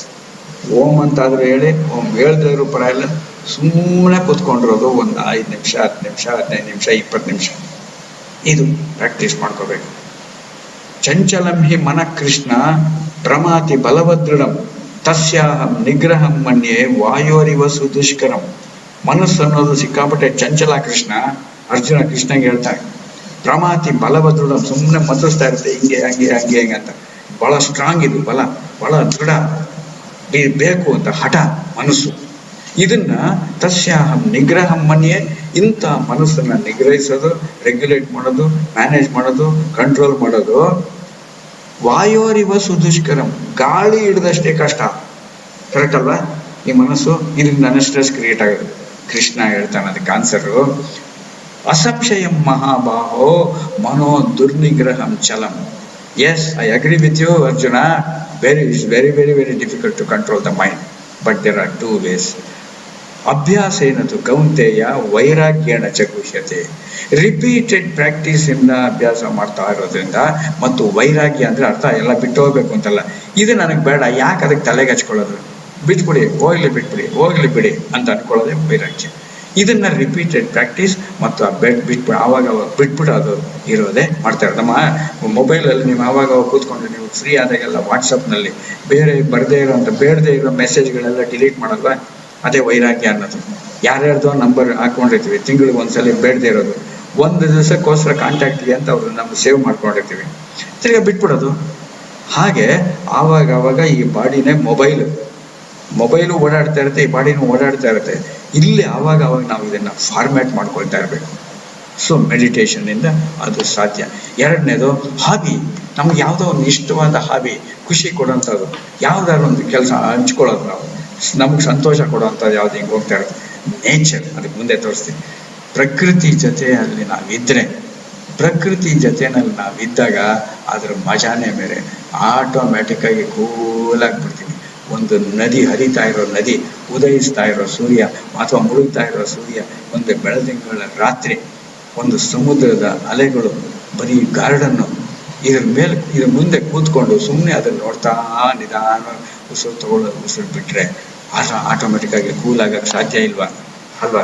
ಆಮೇಲೆ ಎಕ್ಸಸೈಸ್, ಯೋಗ, ವಾಕಿಂಗ್ ಇರ್ಬೋದು, ಜಿಮ್ ಇರ್ಬೋದು, ಫಿಸಿಕಲ್ ಎಕ್ಸಸೈಸ್ ಇರ್ಬೋದು, ಯೋಗ ಮಾಡೋದು. ಇದನ್ನು ಯೋಗ ಇನ್ಕ್ಲೂಡಿಂಗ್ ಪ್ರಾಣಾಯಾಮ ಅದನ್ನು ಮಾಡ್ತಾರೆ. Time management. ಸ್ಟ್ರೆಸ್ ಆಗೋದಕ್ಕೆ ಮೇಯ್ನ್ ಕಾರಣನೇ, one of the main reasons is time management. Time ಮಾಡೋಕ್ಕಾಗಲ್ಲ, ಅಯ್ಯೋ ಮುಗೀತು, ಅಯ್ಯೋ ಇದ್ರೊಳಗೆ ಮನುಷ್ಯ ಟೈಮ್ ಮ್ಯಾನೇಜ್ಮೆಂಟ್ ಮಾಡ್ಕೊಂಡ್ರೆ ಯಾವ ಟೈಮ್ನಲ್ಲಿ ಏನು ಮಾಡಬೇಕು ಅದನ್ನು ಮಾಡ್ಬಿಟ್ಟು ಆರಾಮಾಗಿ ಕೂತ್ಕೊಂಡ್ಬಿಡೋದು. ಲಾಫಿಂಗ್, ಇವಾಗೆಲ್ಲ ಲಾಫ್ಟರ್ ಕ್ಲಬ್ಗಳು, ಹಾಸ್ಯೋತ್ಸವಗಳು, ನಗೆ ಹಬ್ಬಗಳಾಗಿದೆ. ಹೋಗೋದು, ಎಂಜಾಯ್ ಮಾಡೋದು, ಖುಷಿ ಪಡ್ತಾ ಇರೋದು, ಬಿಟ್ಬಿಡಿ. ನನಗೆ ಗೊತ್ತು ನಿಮ್ಮ ಮನಸ್ಸಿನಲ್ಲಿ ಏನಿದೆ ಅಂತ ಸೈಕಾಲಜಿ ಹೇಳ್ಬಿಡ್ಲ. ನೇಚರ್ ಅಂತ ನೀವು ಹೇಳಿದ್ರಲ್ಲ, ಮುಳುಗ್ತಾ ಇರೋ ಸೂರ್ಯ ಅಥವಾ ಉದಯಿಸ್ತಾ ಇರೋ ಸೂರ್ಯ, ಇನ್ಯಾವುದೋ ಚಂದ್ರ, ಹರಿತಾ ಇರೋ ನೀರು, ಸಮುದ್ರ, ಗಾರ್ಡನ್ನು ಎಲ್ಲಿ ಸಿಗತ್ತೆ? ನಾವಿರೋದು ಸಿಟಿನಲ್ಲಿ, ಅಥವಾ ಕೆಲವು ನಿಮ್ಮಲ್ಲಿ ಬಹಳ ಜನ ಬೆಂಗಳೂರಲ್ಲಿ ಇದ್ದೀರಾ, ಕಾಂಕ್ರೀಟ್ ಜಂಗಲ್ನಲ್ಲಿ ನೇಚರ್ ಎಲ್ಲಿ ಸಿಗತ್ತೆ ಅಂತ ಕೇಳ್ಬೋದಾ? ನೇಚರು ಹೊರಗಡೆ ಇಲ್ಲ, ನೇಚರ್ ಇಲ್ಲಿದೆ. ನಾವೇ ಇಮ್ಯಾಜಿನ್ ಮಾಡ್ಕೊಳಕ್ಕಾಗಲ್ವಾ? ಉದಾಹರಣೆಗೆ ಈಗ ನೆಕ್ಸ್ಟ್ ಸ್ಲೈಡ್ ನೋಡಿ. ಇಲ್ಲಿ ಒಂದು ಬೀಳ್ತಾ ಇರುವಂತ ಒಂದು falls. This may not be real, this may be false, ಅಂದ್ರೆ FALSE. ಆದ್ರೂ ನಿಮ್ಮ ಕಣ್ಣು ಮುಚ್ಕೊಂಡು ಆರಾಮಾಗಿ ಕೂತ್ಕೊಂಡು ಈ ರೀತಿ ಒಂದು ಸೀನನ್ನ ಒಂದು 15-20 ನಿಮಿಷ ಜ್ಞಾಪಿಸ್ಕೊಳ್ಳಿ. ನಾವಿಲ್ಲಿ ಕೂತ್ಕೊಂಡಿಲ್ಲ, ನಮ್ಮ ಮನೆ ಸೋಫಾ ಮೇಲೆ ಇಲ್ಲ, ಇನ್ನೆಲ್ಲೋ ಬಾಲ್ಕನಿಲಿ ಇಲ್ಲ ಅಂತ ಅನ್ಕೊಂಡು, ಅಥವಾ ಬಾಲ್ಕನಿಲೇ ಕೂತ್ಕೊಂಡ್ರು ಮನೇಲಿ ಸೋಫಾ ಮೇಲೆ ಕೂತ್ಕೊಂಡು ಕಣ್ಣು ಮುಚ್ಕೊಂಡು ಈ ಸೀನು, ಜೋಗ್ ಫಾಲ್ಸೋ, ನಯಾಗರಾ ಫಾಲ್ಸೋ, ಇನ್ನು ಅಬ್ಬಿ ಫಾಲ್ಸೋ, ಇನ್ಯಾವುದು ಸಿರಿಮನೆ ಫಾಲ್ಸೋ, ಯಾವುದೋ ಒಂದು ಫಾಲ್ಸ್ ಅಂತಿರೋದನ್ನ ಇಮ್ಯಾಜಿನ್ ಮಾಡ್ಕೊಂಡು ಈ ರೀತಿ ಫೀಲ್ ಮಾಡ್ಕೊಳ್ತಾ ಇದ್ರೆ ನಮ್ಗೆ ಇಲ್ಲಿ ಫೀಲ್ ಆಗತ್ತೆ ಮನಸ್ಸು. ಯಾಕೆಂದ್ರೆ ಇಲ್ಲಿದೆ ಮೈಂಡಲ್ಲಿ ಎಲ್ಲ ಇರುವಂಥದ್ದು. ಸೊ ನೋಡಿ, ಇಲ್ಲಿ ಕೂತ್ಕೊಂಡು ಬೇಕಾದ್ರೆ ಈ ಜಾಗದಲ್ಲಿ ಕೂತ್ಕೊಂಡು ಯಾವ್ದಾರ ನಾವು ಪುಸ್ತಕ ಓದ್ತಾ ಇದೀವಿ, ಕಾಫಿ ಕುಡಿತಾ ಇದೀವಿ ಅಂತ ಇಮ್ಯಾಜಿನ್ ಮಾಡ್ಕೊಳ್ಳೋದು, ಅಲ್ಲೇ ಹೊಡಿತಾ ಇರೋದು ನಮ್ಮ ಮೇಲೆ ಬಂದು ಕಾಲು ಮುಳುಗ್ಸಲ್ಲ. ಈ ತರ ಮನಸ್ಸಿನಲ್ಲೇ ಇಮ್ಯಾಜಿನ್ ಮಾಡ್ಕೊಂಡ್ಬಿಟ್ರೆ ಸಾಕಲ್ವಾ ಅಲ್ವಾ? ಮನಸ್ಸಿನಲ್ಲೇ ಇಮ್ಯಾಜಿನ್ ಮಾಡ್ಕೊಳ್ಳೋಕೆ ಸಾಧ್ಯ ಇದೆ ನಮ್ಮಲ್ಲಿ. ಸೊ ನಮ್ಮಲ್ಲಿ ಈ ತರ ಮಾಡ್ಕೋಬಹುದು ಸ್ಟ್ರೆಸ್ ಮ್ಯಾನೇಜ್ಮೆಂಟ್. ಕೊನೆಯದಕ್ಕೆ ಬರ್ತಾ ಇದೀವಿ, ಕೋಪಿಂಗ್ ವಿತ್ ಎಮೋಷನ್ಸ್. ಎಮೋಷನ್ ಅಂದ್ರೇನು? ಫೀಲಿಂಗ್ಸ್ ಬೇರೆ, ಎಮೋಷನ್ಸ್ ಬೇರೆ. ಫೀಲಿಂಗ್ಸ್ ಅಂದ್ರೆ what you feel inside. Emotions only when you bring them out. ನನಗೆ ದುಃಖ ಆಗ್ತಾ ಇದೆ ಅನ್ನೋದು ಫೀಲಿಂಗು, ಅದನ್ನ ಹತ್ರೆ ಅನ್ನೋದು ಎಮೋಷನ್. ನನಗೆ ಸಿಟ್ಟು ಬರ್ತಾ ಇದೆ ಒಳಗಡೆ, ಫೀಲಿಂಗು. ಆ ಸಿಟ್ಟನ್ನು ತೋರಿಸಿ ಇನ್ನೊಬ್ಬರ ಮೇಲೆ ರೇಗ್ತೀನಿ, ಎಮೋಷನ್ ಅಲ್ವಾ? ಸೊ ಎಮೋಷನ್ ಹೇಗೆ ಮ್ಯಾನೇಜ್ ಮಾಡೋದು, ಇದನ್ನು ಕೋಪಿಂಗ್ ವಿತ್ ಎಮೋಷನ್ಸ್. ಲಾಸ್ಟ್ನಲ್ಲಿ ಎಮೋಷನ್ ಅಂತದ್ದು ಯಾತಕ್ಕೆ ಮ್ಯಾನೇಜ್ ಮಾಡಬೇಕು? ಬುದ್ಧಿ ಇದ್ರೆ ಸಾಕು ಅಂತ ಹಿಂಗೆ ಅನ್ಬೋದು. ನಮ್ಮ ಸ್ಕೂಲ್ ಎಜುಕೇಶನ್ ಸಿಸ್ಟಮ್ ಎಲ್ಲ performance oriented, marks oriented, intelligence oriented ಕೆಲಸ ಸಿಗ್ಬೇಕಾದ್ರೆ. But unfortunately research shows that IQ, intelligence quotient can help you to be successful only to the extent of 20%. ಎಷ್ಟೇ ಇರಲಿ, 100 out of 100 ಬರಲಿ, 100 out of 100 ಬರ್ಬೋದು, ಬಹಳ ಒಳ್ಳೆ position ಕೆಲಸ ಮಾಡ್ತಿರ್ಬೋದು. ಬಟ್ ಐ ಆಮ್ ಸಕ್ಸಸ್ಫುಲ್ ಅಂತ ಹೇಳ್ಕೊಂಡ್ರೆ it's only 20%. The rest 80% success depends on your emotional quotient. ನಮ್ಮ ಭಾವನೆಗಳನ್ನ ನಾವು ಹೇಗೆ ಮ್ಯಾನೇಜ್ ಮಾಡ್ತೀವಿ ಅನ್ನೋದ್ರ ಮೇಲೆ ನಮ್ಮ ಸಕ್ಸಸ್ ಡಿಸೈಡ್ ಆಗತ್ತೆ ಹೊರತು. ನಿಮಗೆ ಗೊತ್ತು, ನೀವೇ ನೋಡಿದ್ದೀರಾ, ಬಹಳ ದೊಡ್ಡ ದೊಡ್ಡ ಮನುಷ್ಯರು, ಕೋಟಿ ಕೋಟಿ ಕೋಟಿ ಆಸ್ತಿ ಇರೋರು ಆತ್ಮಹತ್ಯೆ ಮಾಡ್ಕೊಂಡು ಸತ್ತೋಗಲ್ವಾ? ಬಹಳ ದೊಡ್ಡ ದೊಡ್ಡ ಆಫೀಸರ್ಗಳು ಆತ್ಮಹತ್ಯೆ ಮಾಡ್ಕೊಳ್ಳೋಕೆ ಸಾಧ್ಯ ಅಲ್ವಾ? ಬಹಳ ಇಂಟೆಲಿಜೆಂಟು, ರ್ಯಾಂಕ್ ಸ್ಟೂಡೆಂಟು ಯಾಕೆ ಮ್ಯಾನೇಜ್ ಮಾಡ್ಕೊಳಕ್ಕಾಗಲ್ಲ? ಸೊ ಎಮೋಷನ್ಸ್ ಬಹಳ ಇಂಪಾರ್ಟೆಂಟ್. ಇದರೊಳಗೆ ಎರಡಿದೆ, ಒಂದು ಸೆಲ್ಫ್ ಅವೇರ್ನೆಸ್, ಇನ್ನೊಂದು ಸೋಷಿಯಲ್ ಅವೇರ್ನೆಸ್ ಅಂತ. ಈ ಸೆಲ್ಫ್ ಅಂದ್ರೆ ಇಲ್ಲಿ ಸರಿಯಾಗಿ ನಿಮಗೆ ಪೂರ್ತಿ ಕಾಣಿಸದೇ ಇರ್ಬೋದು. ಇಲ್ಲಿ ಇದ್ರ ಅರ್ಥ ಏನಪ್ಪಾ ಅಂದ್ರೆ ಇದು ರೆಕಗ್ನಿಷನ್ ಅಂತ. ರೆಕಗ್ನಿಷನ್, ಗುರುತಿಡಿಯೋದು. ಸೆಲ್ಫ್ ಅವೇರ್ನೆಸ್ ಅಂದ್ರೆ ಎಮೋಷನಲ್ ಸೆಲ್ಫ್ ಅವೇರ್ನೆಸ್. ನನಗೀಗ ಕೋಪ ಬರ್ತಾ ಇದೆಯೋ, ದುಃಖ ಆಗ್ತಾ ಇದೆಯೋ, ಸಂತೋಷ ಆಗ್ತಾ ಇದೆಯೋ, ಪೀಸ್ಫುಲ್ ಇದೆಯೋ, ಎಮೋಷನಲ್ ಸೆಲ್ಫ್ ಅವೇರ್ನೆಸ್. ಆಮೇಲೆ ಅಕ್ಯುರೇಟ್ ಸೆಲ್ಫ್ ಅಸೆಸ್ಮೆಂಟ್, ಕರೆಕ್ಟಾಗಿ ಹಿಂಗಾಗ್ತಾ ಇರ್ಬೇಕು. ನನಗೆ ಕೋಪ ಬಂದ್ರೆ ನಾನು ಏನ್ ಮಾಡ್ತೀನಿ ಅಂತ ನನಗೆ ಗೊತ್ತಾಗಲ್ಲ ಅಂದ್ರೆ, ಗೊತ್ತಾಗದೇ ಇದ್ಮೇಲೆ ಹೆಂಗಾಗಕ್ಕಾಗತ್ತೆ? ಗೊತ್ತಾಗಬೇಕು. ಸೊ ಸೆಲ್ಫ್ ಕಾನ್ಫಿಡೆನ್ಸ್, ನಮ್ಗೆ ಆತ್ಮವಿಶ್ವಾಸ ಬಂದಾಗ ಇದು ರೆಕಗ್ನಿಷನ್. ಕೆಳಗಡೆ ಇರೋದು ರೆಗ್ಯುಲೇಷನ್. ಈಗ ಅಕಸ್ಮಾತ್ ನನಗೆ ಕೋಪ ಇದ್ರೆ ಹೇಗೆ ಮಾಡ್ಬೋದು? Self control, ಕೋಪಿಸ್ಕೋಬೇಡಿ. ಟ್ರಾನ್ಸ್ಪರೆನ್ಸಿ, ಇನ್ನೊಬ್ಬರ ಹತ್ರ ಹೇಳ್ಬಿಡೋದು, ಹಂಚ್ಕೊಂಡ್ಬಿಡೋದು ಅಲ್ವಾ? ಆಮೇಲೆ ಅಡ್ಯಾಪ್ಟಬಿಲಿಟಿ, ಅದಕ್ಕೆ ಸರಿಯಾಗಿ ಆ ಸಿಚುವೇಶನ್ ಸರಿಯಾಗಿ ಹೊಂದ್ಕೊಳ್ಳೋದು. ಆಮೇಲೆ ಅಚೀವ್ಮೆಂಟ್, ಡ್ರೈವು, ಇನಿಷಿಯೇಟಿವ್ ತೊಗೊಂಡು ಮುಂದಕ್ಕೆ ಹೋಗೋದು. ನಮ್ಮನ್ನು ನಾವು ಯಾವ ಥರ ಫೀಲಿಂಗ್ ಇದೆ, ಏನು ಎಮೋಷನ್ ಇದೆ, ಫೀಲಿಂಗು ಎಮೋಷನನ್ನು ನಮ್ಮಲ್ಲಿರೋದನ್ನು ರೆಕಗ್ನೈಸ್ ಮಾಡಿಕೊಂಡು ರೆಗ್ಯುಲೇಟ್ ಮಾಡಿಕೊಂಡು ಆಮೇಲೆ ಹೊರಗಡೆ ಹೋಗ್ಬೇಕು ನಾವು. ಆಮೇಲೆ ಇನ್ನೊಬ್ಬರ ಹತ್ರ ಹೋಗಕ್ಕೆ ಸಾಧ್ಯ ಇದೆ. ಹಾಗೆ ನಮ್ಮನ್ನು ನಾವು ಮ್ಯಾನೇಜ್ ಮಾಡ್ಕೊಂಡ್ರೇನೆ ಇನ್ನೊಬ್ಬರ ಮೇಲೆ ಎಂಪತಿ ತೋರ್ಸಕ್ಕೆ ಸಾಧ್ಯ ಅಲ್ವಾ? ನಾವೇ ಕೊರಗ್ತಾ ಇದ್ರೆ ಇನ್ನೊಬ್ರು ಹಿಂಗೆ ಎಂಪತಿ ಆಗತ್ತೆ. Organisation awareness. ಆರ್ಗನೈಸೇಷನ್ ಅಂದ್ರೆ ಇನ್ಯಾವುದೋ ಆಫೀಸು ಗಿಫೀಸು ಅಂತಲ್ಲ, ಒಂದು ವ್ಯವಸ್ಥೆ. ಈ ಸಿಸ್ಟಮ್ ಹೆಂಗಿದೆ? ಸಿಸ್ಟಮ್ಮೇ ಸರಿ ಇಲ್ಲ ಬಿಡಿ ಅಂತ ಇರ್ತೀವಲ್ಲ ನಾವು. ಮೊನ್ನೆ ಒಂದು ತಮಾಷೆ ಘಟನೆ ಹೇಳ್ತೀನಿ ನಿಮ್ಗೆ. ಯಾರು ಹೇಳಿದ್ರು ಈ ಸಿಸ್ಟಮ್ ಸರಿ ಇಲ್ಲ ಅಂದಾಗ ಅದಕ್ಕೆ ಅಕಸ್ಟಮ್ ಆಗ್ಬಿಡ್ಬೇಕು ಅಂತ ನಮ್ಮ ಫ್ರೆಂಡ್ ಒಬ್ರು ಹೇಳಿದ್ರು. ಆರ್ಗನೈಸೇಷನಲ್ ಅವೇರ್ನೆಸ್, ಈ ವ್ಯವಸ್ಥೆ ಬಗ್ಗೆ ಹೆಂಗೆ ಅಂತ ನಾವು ತಿಳ್ಕೊಂಡಾಗ ಮಾತ್ರ ಆಗ ಸರ್ವಿಸ್ ಓರಿಯೆಂಟೇಷನ್. ವ್ಯವಸ್ಥೆಯನ್ನು ಬದಲಾಯಿಸಕ್ಕಾಗದೇ ಇದ್ರು ವ್ಯವಸ್ಥೆ ಬದಲಾವಣೆಯಲ್ಲಿ ವ್ಯವಸ್ಥೆ ಮ್ಯಾನೇಜ್ ಮಾಡೋಕ್ಕೆ ನನ್ನ ಕೈಲಾದ ಕಾಂಟ್ರಿಬ್ಯೂಷನ್ ನಾವು ಮಾಡ್ತೀವಿ. ಅದು ಸೋಷಿಯಲ್ ಅವೇರ್ನೆಸ್ ಹೆಂಗಿದೆ. ಆಗ ರಿಲೇಶನ್ಶಿಪ್ ಆಟೋಮೆಟಿಕ್ ಆಗುತ್ತೆ. Inspiration leadership. ಆವಾಗ ನಾನು ಇನ್ನೊಬ್ಬರು ಹೇಳಕ್ಕೆ ನನ್ನನ್ನು ಲೀಡರ್ ಅಂತ ಒಪ್ಕೊಳ್ತಾರೆ, ನನ್ನನ್ನು ಮಾರ್ಗದರ್ಶಕ ಅಂತ ಒಪ್ಕೊಳ್ತಾರೆ.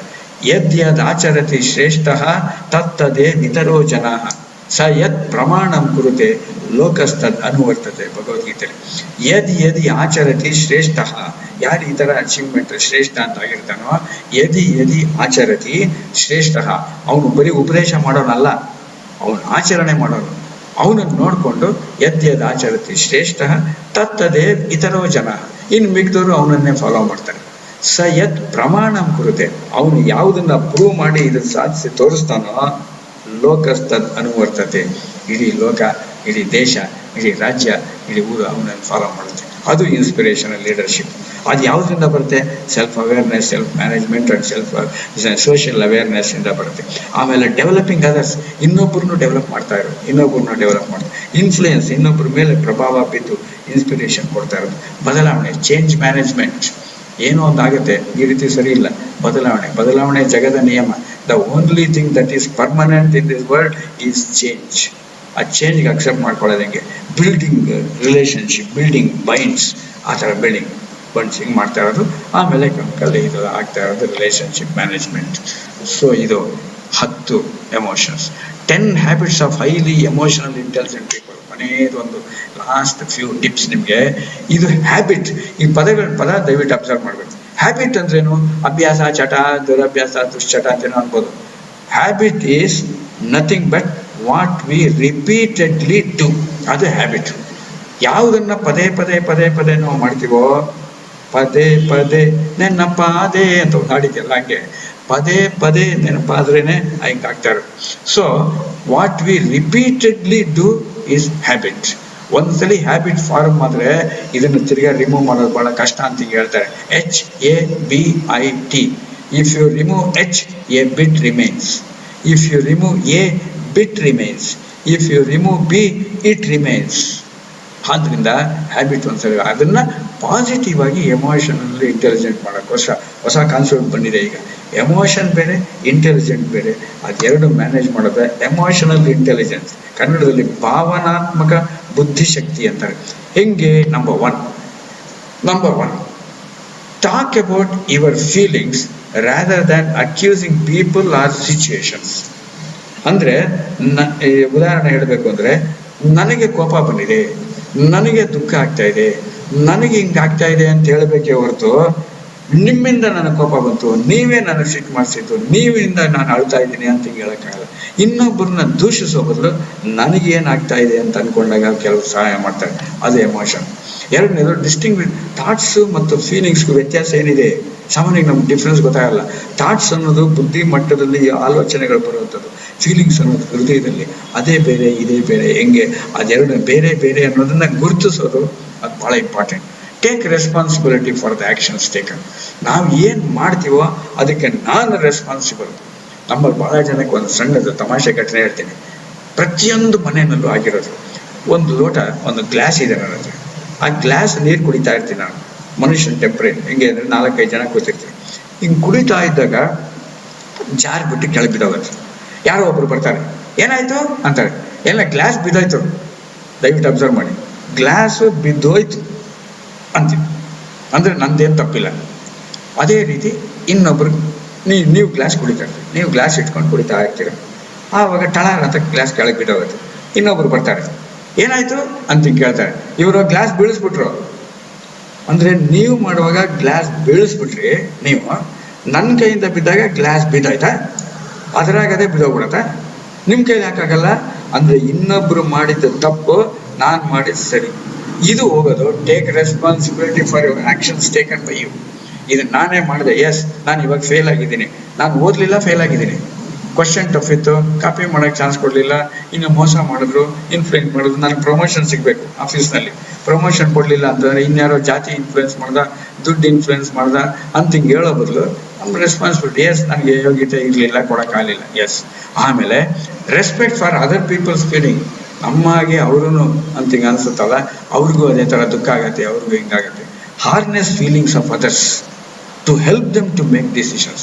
ಅವ್ರಿಗೆ ಏನೋ ಡಿಸಿಷನ್ ತೊಗೊಳಕ್ಕಾಗ್ತಾ, ನಿನಗೇನು ಗೊತ್ತಾಗಲ್ಲ ಬಿಡು ನಾನು ಹೇಳ್ತೀನಿ ಅಂತ ಹೇಳೋ ಬದಲು ಅವ್ರಿಗೆ ಎನ್ಕರೇಜ್ ಮಾಡುತ್ತೆ. ಹೇಗೆ ಮಾಡ್ತೀರಿ, ಹೇಗೆ ಅಂತ, ಎಸ್ಪೆಷಲಿ ಮಕ್ಕಳಿಗೆ ಆ ಥರ ನಾವು ಮಾಡಬೇಕಾಗ್ತದೆ. Feel energised. ಯಾವಾಗಲೂ ಎಂಥ್ಯೂಸಿಯಾಸಮ್, ಉತ್ಸಾಹ ಇರಬೇಕು, ಬಟ್ ಆ್ಯಂಗ್ರಿ ಇರಬಾರ್ದು. ಯಾಕೆಂದರೆ ಆ್ಯಂಗ್ರಿ ಇರೋದ್ರಿಂದ ಎನರ್ಜಿ ಡ್ರಾ ಮಾಡುತ್ತದು. ಯಾವಾಗ ನಾವು ಕೋಪಿಸ್ಕೊಂಡ್ರೆ ಎಷ್ಟೋ ಎನರ್ಜಿನ ಅದು ಹೀರ್ಬಿಡುತ್ತೆ. ಸೊ ಅದರಿಂದ ಕೋಪಿಸ್ಕೊಳ್ಳೋದು ಬೇಡ. Show concern for other people's feeling. ಅವರಿಗೂ ದುಃಖ ಆಗ್ತಾ ಇದೆ, ಅವ್ರಿಗೂ ಹಿಂಗಾಗ್ತಾ ಇದೆ, ಡೋಂಟ್ ವರಿ ಅಂತ ಹಿಂಗೆ ಹೇಳೋದು, ಸಿಟ್ಟು ಬರ್ತಾ ಇದೆ ಅಂತ ಹಿಂಗೆ ಹೇಳೋದು. Channelise negative emotions into positive base. Negative emotion ಅಂದ್ರೇನು, ನನಗೆ ಇವಾಗ ಎಕ್ಸಾಮಿನೇಷನ್ ಫೇಲ್ ಆಗ್ತೀನಿ, ಇನ್ನು ಜನ್ಮದಲ್ಲಿ ನಾನು ಪಾಸ್ ಆಗಲ್ಲ ಅಂತ ಅನ್ಕೊಳ್ಳೋದನ್ನ ನೆಕ್ಸ್ಟ್ ಟೈಮ್ ಪಾಸ್ ಆಗ್ತೀನಿ ಅಂತ ಹೇಳೋದು. ಸಂಗೀತ ಕಲಿಯೋಕ್ಕೆ ಅಂತ ನಾನು ಹೋಗ್ತೀನಿ, ವಾಯ್ಸ್ ಬರಲ್ಲ ಅಂತ ಇಟ್ಕೊಳ್ಳಿ.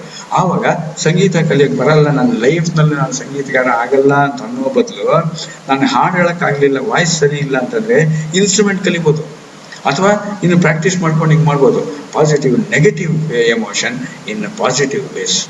ಈ ಥರ ಮಾಡೋದು. Not unnecessarily advice. ನಮ್ದು ಅದೇ ಭಾಳ ಕಷ್ಟ ಪ್ರಪಂಚದಲ್ಲಿ. ನಮ್ಮ ಹತ್ರ ಎಲ್ಲರೂ ಒಂದು, ನನಗೆ ಮೊನ್ನೆ ಒಂದು ಕಡೆ ಓದ್ತಾ ಇದ್ದೆ, ನಮ್ಗೆಲ್ರಿಗೂ ಕೆಲಸ ಕೊಡಬೇಕು, ನಿಮ್ಗೆ ಯಾವ ಕೆಲಸ ಇಷ್ಟ ಅಂತ ಕೇಳಿದ್ರೆ ನಾವೆಲ್ಲರೂ IAS, ಡಾಕ್ಟ್ರು, ಇಂಜಿನಿಯರು, ಸೈಂಟಿಸ್ಟ್ ಆಗಕ್ಕೆ ಇಷ್ಟಪಡಲ್ವಂತೆ. ನಾವೆಲ್ಲರೂ ದೇವ್ರ ಆಫೀಸ್ನಲ್ಲಿ, ಈ PMO CMO ಇದ್ದಂಗೆ ದೇವ್ರು ಗಾಡ್ಸ್ ಆಫೀಸ್ನಲ್ಲಿ ಕೆಲಸ ಮಾಡೋಕ್ಕೆ ಇಷ್ಟಪಡ್ತೀವಿ. ದೇವರು ಯಾವ ಏನು ಡೆಸಿಗ್ನೇಷನ್ ಏನು ಅಂದರೆ as an adviser to God. ದೇವರಿಗೆ ಅಡ್ವೈಸ್ ಮಾಡೋವಂಥ ಕೆಪಾಸಿಟಿ ನಮಗಿದೆ ಅಂತ ನಾವು ಅಂದ್ಕೊಂಡಿರ್ತೀವಿ. ನನ್ನನ್ನು ಕೇಳಿದ್ರೆ ಅಂತ ಕೂತ್ಕೊಂಡಿರ್ತೀವಿ, ನಮ್ಮನ್ನು ಯಾರು ಕೇಳಿದ್ರು ಅಲ್ವಾ? ಕೇಳಿದವ್ರಿಗೆ ಸರಿಯಾಗಿ ಹೇಳೋಕ್ಕಾಗಲ್ಲ ನಾವು. ಸೊ ಅನ್ನೆಸೆಸರಿ ಅಡ್ವೈಸ್, ಸುಮ್ಮನೆ ಕಂಟ್ರೋಲ್, ಬೇರೆಯವ್ರನ್ನ ಕ್ರಿಟಿಸೈಸ್, ತಪ್ಪು ಕಂಡುಹಿಡಿಯೋದು, ಜಡ್ಜ್, ಇದು ತಪ್ಪು ಇದು ಸರಿ ಅಂತ ಹಿಂಗೆ ಹೇಳೋದು, ಮತ್ತು ಉಪದೇಶ. ನಮ್ಮ ದೇಶ ಈಸ್ ಫೇಮಸ್ ಫಾರ್ ಉಪದೇಶ. ಸೊ ಅದನ್ನು ಬಿಟ್ಬಿಡೋದು emotion by. Mostly remain calm, cool and composed. ಹಂಗಂದ್ರೆ ಏನು ಸೆಂಟೆನ್ಸು ಅಂದ್ರೆ, ನಾವು ಯಾವೆಲ್ಲ ಕೋಪಿಸ್ಕೋಬಾರ್ದ, ಉಪ್ಪು ಹುಳಿ ಖಾರ ತಿನ್ನೋದೇ ಅಂತ ಹೇಳ್ಬಿಟ್ಟು ಎಕ್ಸ್ಕ್ಯೂಸ್ ಮಾಡ್ಕೊಂಡ್ಬಿಡ್ತೀವಿ. ಓಕೆ, ಯಾವಾಗ್ಲಾರು ಒಂದೊಂದ್ಸಲಿ ರೇಗಬೇಕಾಗುತ್ತೆ ಮಕ್ಕಳಿಗೆ, ಮಕ್ಕಳ ಮೇಲೋ ಸಬಾರ್ಡಿನೇಟ್ ಮೇಲೋ. ಇವಾಗ ಮಕ್ಕಳ ಮೇಲೆ ರೇಗ್ಬೇಕು, ಸುಮ್ಮನೆ ಕೂತ್ಕೋ, ಹೋಮ್ವರ್ಕ್ ಮಾಡು, ಆ TV ಆಫ್ ಮಾಡು, ಎಷ್ಟೊತ್ತು ಹೇಳೋದು, ಕೋಪಿಸ್ಕೋಬೇಕು. ಆದರೆ ಕೋಪ ಬರಬಾರ್ದು, ಕೋಪ ಬರ್ಸ್ಕೋಬೇಕು. So mostly remain. ಆಫೀಸ್ನಲ್ಲಿ ಯಾರಿಗೂ ಬೈಬೇಕಾಗುತ್ತೆ, ಸಬಾರ್ಡಿನೇಟ್ ಹೇಳ್ದಂಗೆ ಕೇಳಲ್ಲ, ಎಷ್ಟೊತ್ತ ಕರೆಯೋದು ನಿನಗೆ, ದಬಾಯಿಸ್ಬೇಕು, ಬಟ್ ಕೂಲ್ ಆಗಿರಿ. Nature must be cool, but we should show anger, we should act as if you are angry. So ಇದಿಷ್ಟು last slide. You must know how your emotions are harming you. ಏನಾಗುತ್ತೆ emotions manage ಮಾಡಲಿಲ್ಲ ಅಂದರೆ ಏನಾಗುತ್ತೆ ಅಂತ ನೀವು ಕೇಳ್ಬೋದು. ಆಗತ್ತೆ, anger ಇಂದ ಇಟ್ ವೀಕನ್ಸ್ ದ ಲಿವರ್. ಆಯ್ತಲ್ಲ, ಮೂಗಿನ ತುದಿಲೇ ಸಿಟ್ಟು ಅಂತ ಅಂದ್ಕೊಂಡಿದ್ದೀವಿ. ಇವನಿಂದ ನಮಗೆ ಸಿಟ್ಟು ಬರ್ತಾ ಇದೆ, ಇವ್ರು ನಮಗೆ ಸಿಟ್ಟು ಬರ್ಸಿದ್ರು, ನಾನು ಕೋಪ ಬಂದಾಗ ನಾನು ಮನುಷ್ಯನೇ ಆಗಿರಲ್ಲ, ನಾವು ಸಮರ್ಥನೆ ಮಾಡ್ಕೊಂಡು ಹಿಂಗೆ ಹೋಗ್ತೀವಲ್ಲ, ಅದರಿಂದ ಡ್ಯಾಮೇಜ್ ಆಗ್ತಾ ಇರೋದು ನಮ್ಮ ಲಿವರ್ಗೆ ಅನ್ನೋದನ್ನ ಗಮನದಲ್ಲಿಟ್ಟು. ಗ್ರೀಫ್, ಸುಮ್ಮನೆ ಗೋಳಾಡ ಅಳ್ಗುರ್ಕು, ಯಾವ ಅಳ್ತಾ ಇದ್ರೆ ಇಟ್ ವೀಕನ್ಸ್ ದ ಲಂಗ್, ನಮ್ಮ ಲಂಗ್ ಕೆಪಾಸಿಟಿ ಕಡಿಮೆ ಮಾಡ್ತಾರೆ. ವರಿ, ಯಾವಾಗ ನೋಡಿದ್ರು ಚಿಂತೆ ಮಾಡ್ತಾ, ಆಕಾಶ ತಲೆ ಮೇಲೆ ಬಿದ್ದೋಯ್ತು ಅಂತ. ಆಕಾಶ ತಲೆ ಮೇಲೆ ಬಿದ್ದೋಯ್ತು ಅಂತ ತಲೆ ಯಾಕೆ ಅನ್ಕೊಳ್ಬೇಕು ನೋಡಿ. ಪಾಸಿಟಿವ್ ಎನರ್ಜಿ, ಆಕಾಶ ಬೀಳಲಿ ಮೇಲೆ ನಾನಿನ್ನ ಬಿಡಲಾರೆ ಅಂತ ಪಾಸಿಟಿವ್ ಆಗಿ ಯೋಚನೆ ಮಾಡ್ತಾನಲ್ಲ. Weakens the stomach, worry weakens the stomach. ಇದು ವರಿ ಅಷ್ಟೇ ಅಲ್ಲ, ಉರಿ ಅಂದ್ರೆ ಸ್ಟಮಕ್ ಅಂದ್ರೆ ಹೊಟ್ಟೆ ಉರಿ, ಹೊಟ್ಟೆ ವರಿ ಎರಡು ಆಗತ್ತೆ. ಸ್ಟ್ರೆಸ್ ಏನಾಗುತ್ತೆ, ಇಷ್ಟೆಲ್ಲ ಡಿಸ್ಕಸ್ ಮಾಡಿದ್ವಿ. Weakens the heart and brain, ಎರಡು ಆಯ್ತಾ, ಮುಗಿತಾ, ಇನ್ನೇನು ಉಳಿಯತ್ತೆ. ವೀಕನ್ಸ್ ದ ಹಾರ್ಟ್ ಸ್ಟ್ರೆಸ್ ಇಂದ. ಫಿಯರ್, ಏನಾಗುತ್ತೋ ಏನೋ, ನಾಳೆ ಏನಾಗುತ್ತೋ ಏನೋ, ಭಯ, anxiety, it weakens the kidney. So ಇದು ಎಮೋಷನ್ಸ್ ಹಿಂಗಾಗೋದ್ರಿಂದ ಪಾಸ್ ಫ್ರಮ್ ಆಲ್ ದೀಸ್, ಈ anger, grief, worry, stress, fear, ಇದೆಲ್ಲದರಿಂದ ಮುಂದಕ್ಕೆ ಹೋಗಿ and you will be well and healthy. ಆಶ್ಚರ್ಯ, ಇದು ಹೆಲ್ತಿ ಅಂತ ಹಿಂಗೆ ಹೇಳ್ತಾ ಇರೋದು. ಅದಕ್ಕೆ ವರ್ಲ್ಡ್ ಹೆಲ್ತ್ ಆರ್ಗನೈಸೇಷನ್ ಅವರು ಈ ಲೈಫ್ ಸ್ಕಿಲ್ಸ್ ಕೊಟ್ಟಿದ್ದು. ಸೊ ಥ್ಯಾಂಕ್ ಯು ಸ್ನೇಹಿತರೆ. ಭಾಳ ಒಂದು 10 ಲೈಫ್ ಸ್ಕಿಲ್ಗಳನ್ನ, ಹಿಂದೆ 5 ಸ್ಕಿಲ್ಲು, ಇವತ್ತು ಒಂದು 5 ಸ್ಕಿಲ್ಲು ನಿಮ್ಮ ಹತ್ರ ಚರ್ಚೆ ಮಾಡೋಕ್ಕೆ ಅವಕಾಶ ಮಾಡಿಕೊಟ್ರಿ. ನಿಮ್ಗೆ ಏನಾದ್ರು ಬೋರ್ ಹೊಡೆದ್ರೆ ಮರೆತುಬಿಟ್ಟು ನೆನ್ಪಿಟ್ಕೊಳ್ಳಿ ಅಲ್ಲಿವರೆಗೂ. So thank you very very much. Stay happy, healthy and fit. Think good, feel good, do good and help the needy. ಧನ್ಯವಾದಗಳು.